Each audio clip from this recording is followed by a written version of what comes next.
ನಟ ದರ್ಶನ್ ಜಾಮೀನನ್ನು ಪಡೆದುಕೊಂಡು ಹೊರಬಂದಾಗಿದೆ. ಸಿನಿಮಾ ಚಿತ್ರೀಕರಣದಲ್ಲೂ ಕೂಡ ಭಾಗಿಯಾಗ್ತಿದ್ದಾರೆ. ಇದರ ನಡುವೆ ಇವತ್ತು ಅವರ ಜಾಮೀನು ಭವಿಷ್ಯ ನಿರ್ಧಾರವಾಗುತ್ತೆ. ನಟ ದರ್ಶನ್ ಸೇರಿ 7 ಮಂದಿಯ ಜಾಮೀನು ಭವಿಷ್ಯ.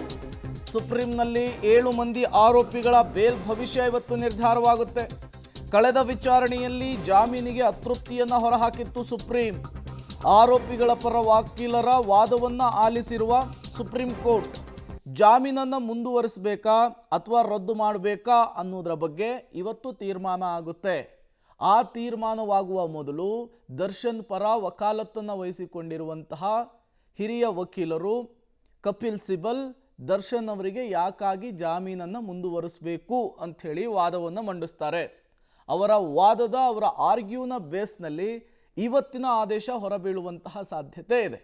ಒಂದು ಕಡೆ ದರ್ಶನ್ ಥಾಯ್ಲೆಂಡ್ನಲ್ಲಿ ಜಾಲಿ ಮೂಡ್ನಲ್ಲಿದ್ದಾರೆ, ಮತ್ತೊಂದು ಕಡೆ ಇವತ್ತು ದರ್ಶನ್ ಪಾಲಿಗೆ ಬಿಗ್ ಡೇ. ದರ್ಶನ್ ಸೇರಿ 7 ಜನರ ಜಾಮೀನು ಭವಿಷ್ಯ ಇವತ್ತು ನಿರ್ಧಾರ ಆಗುತ್ತೆ.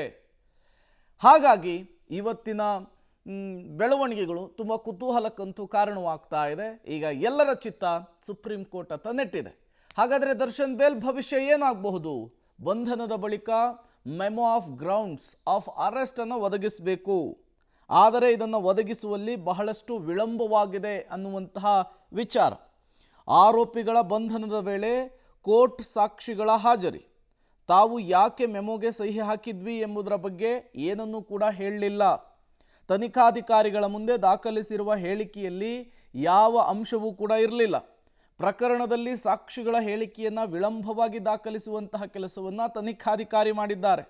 ಸೆಕ್ಷನ್ 161 ಮತ್ತು 164 ಅಡಿಯಲ್ಲಿ ಹೇಳಿಕೆಯಲ್ಲಿ ವ್ಯತ್ಯಾಸ ಇದೆ.